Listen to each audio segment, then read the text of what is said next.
جناب یہ سجادہ نشینی جو ہے، بیعت جو ہے آج کل ہر کوئی شخص کہتا ہے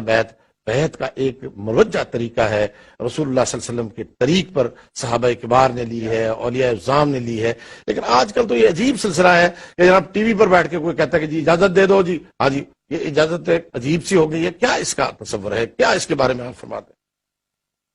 علامہ صاحب، آپ مجھ سے بخوبی بہتر جانتے ہیں کہ بیعت جو ہے نا، یہ ایک معاہدہ ہے بیعت کا، اور آج کل وہ لوگ بیعت کر رہے ہیں جنہیں بیعت کا لفظ کا معنی نہیں آتا، اور یہ کس سینس میں، کس مفہوم میں لغت میں ہے، اور پھر شریعت میں اس کا معنی کیا ہے۔ اور حضور علیہ الصلوۃ والسلام نے بیعت رضوان کے متعلق جو آیات ہیں اور جس کا ذکر قرآن مجید میں بھی ہے کہ ید اللہ فوق ایدیہم فمن نکث فانما ینکث علی نفسہ ومن اوفی بما عاہد علیہ اللہ فسیؤتیہ اجرا عظیما۔ یہ قرآن کی وضاحت ہے کہ معاہدہ ہے ہاتھ میں ہاتھ دے کر، جس طرح آپ ایک معاہدہ کرتے ہیں پنچایت میں، اس طرح بیٹھ کر یار سارے ہاتھ ملاؤ اس بات پر کہ ہم ایسا کریں گے، یہ ہے بیعت۔ اصل کس کا معنی یہ ہے۔ تو حضور نے صحابہ سے یہ بیعت لی تھی کہ اس بات پر فلاں فلاں پر، عورتوں کی بیعت لی تھی کہ وہ چوری نہیں کریں گی، زنا نہیں کریں گی وغیرہ، قرآن نے بھی اس میں ذکر کیا ہے۔ تو یہ ایک طریقہ ہے، لیکن اس کو ہم نے ثابت کرنے کے لیے جناب کہ یہ بیعت ضروری ہے، تو آپ کریں پیر بننے کے شوق میں کہ جو پیر جس خانقاہ میں پیدا ہوا وہ ضرور بیعت کرے، تو اس کے لیے حضرت پیر مہر علی شاہ صاحب نے اپنی کتاب میں آداب شیخ بھی لکھے ہیں کہ جو بیعت کر سکتا ہے، جس کو اجازت ہے، اس کے لیے عالم دین ہونا ضروری ہے۔ عالم دین ہونا، پھر جناب متقی جو ایک معیار ہے اللہ کے نزدیک، اس میں تو انبیاء ہی پورے اتر سکتے ہیں، اس تقوی کے مقام پر تو کوئی ہے، لیکن بہرحال اپنی طرف سے وہ گناہوں سے بچا ہو اور کم از کم عالم دین ہو، وہ بیعت کر سکتا ہے، جس کو دین کی کوئی سمجھ ہو، جو بات سمجھ سکتا ہو، کوئی بیان کر سکتا ہو، کوئی لکھ پڑھ سکتا ہو۔ اب ایک ان پڑھ آدمی جس کو دین کا پتہ ہی نہیں ہے، وہ کس بات پر بیعت کرے گا؟ یہ بیعت کوئی پیسے بٹورنے کے لیے تو نہیں ہوتی کہ آج کل تو جس طرح عام طور پر یہ ہوتا ہے کہ مرید جو ہیں وہ ان کو اپنے کیلے بھیج دیے جاتے ہیں، اور جو 10 آدمی لے آئے گا اس کو خلافت مل جائے گی، تو اس نے 10 آدمی گھسیٹ کر لے آیا۔ اب ظاہر ہے کہ جو ان پڑھ لوگ ہیں وہ کہتے ہیں ہم نے جی ان کے ہاتھ میں ہاتھ دیا ہے، یہ ہمارے پیر ہیں۔ اب یہ ان کو پتہ نہیں ہے کہ یہ پیر صاحب کو کچھ آتا جاتا بھی ہے کہ نہیں، دین بھی پڑھے ہوئے ہیں کہ نہیں، ان کو کچھ ان کے پاس علم بھی ہے یا نہیں۔ وہ کہتے ہیں اب جو وہ نذرانہ دیں گے، پیسے دیں گے، وہ پیر صاحب کو دیں گے۔ آج کل پیسہ بٹورنے کے لیے زیادہ مرید بنانے کی کوشش کی جاتی ہے، تاکہ زیادہ سے زیادہ جو ظاہر مرید ہوگا وہ پیسے ان کو دے گا۔ تو اصل جو روح ہے تصوف کی وہ ختم ہو رہی ہے، پیسہ بٹورنے کا ایک طریقہ ہے۔ اللہ ماشاءاللہ کوئی دنیا میں ہو تو میں نہیں کہہ سکتا، اچھے لوگ بھی ہیں، لیکن کاملین مشائخ کا تصور تو ضروری ہے۔ یہ ان کا دیکھیں، یہ چیز ہی ان کی ہے، یہ چیز ہی ان کی ہے۔ ہم لوگ تو ویسے ہی ہیں، اصل تو چیز ان کی ہے۔ تو کم از کم جس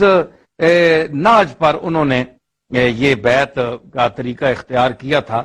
اور اس پہ حالانکہ بڑے اعتراضات بھی ہیں بیعت پر، وہ اب ایک طبقہ ہے وہ کہتا ہے جناب بیعت جو ہے وہ ضروری ہے، اس کے بغیر انسان جو ہے وہ ابلیس جو ہے شیطان اس کا پیر ہوتا ہے، جس کا یہ ایک غلط بات ہے،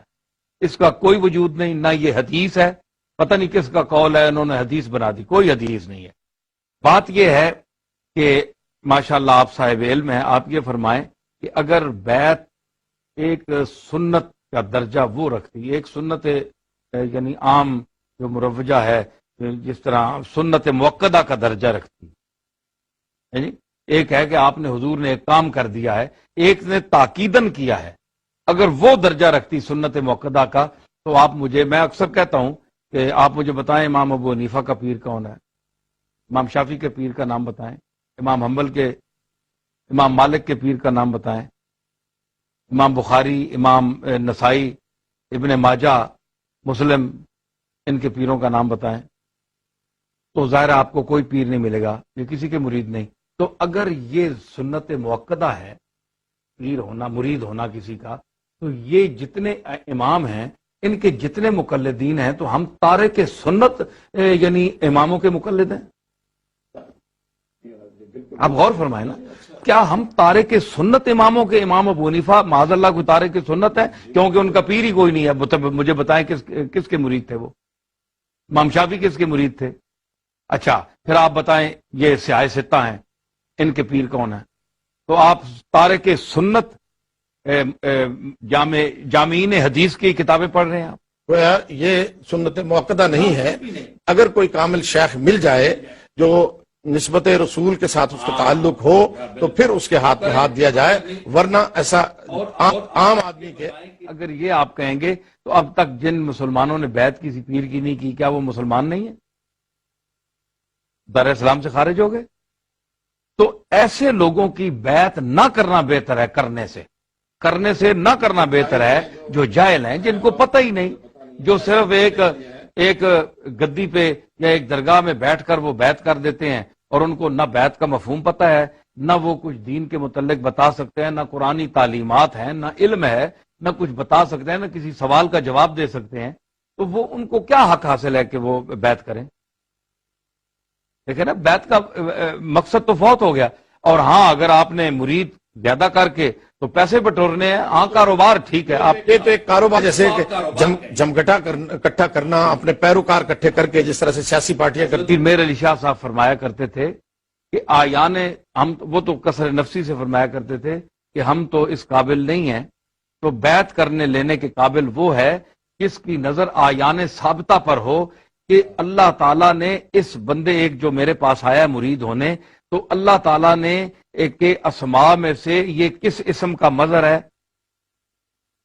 غفور کا، رحیم کا، جلال کا، ودود کا، ہے جی، رؤوف کا، رحیم کا، کس اسم ذات کا مظہر ہے؟ پھر اس کے مطابق وہ اس کو وظیفہ بتاتے تھے۔ وہ لوگ بیعت لینے کے مستحق ہیں۔ فرمایا کرتے تھے ہم تو ایک ان کے خادم بیٹھے ہوئے ہیں، ہم تو اس قابل نہیں ہیں، پیر میر علی شاہ صاحب۔ تو آپ بتائیں کہ وہ تو کثر نفسی سے فرماتے تھے۔ تو پیر میر علی شاہ صاحب نے جو ایک اسٹینڈرڈ جو بیان کیا ہے، معیار رکھا ہے، آپ دیکھیں اس پر تو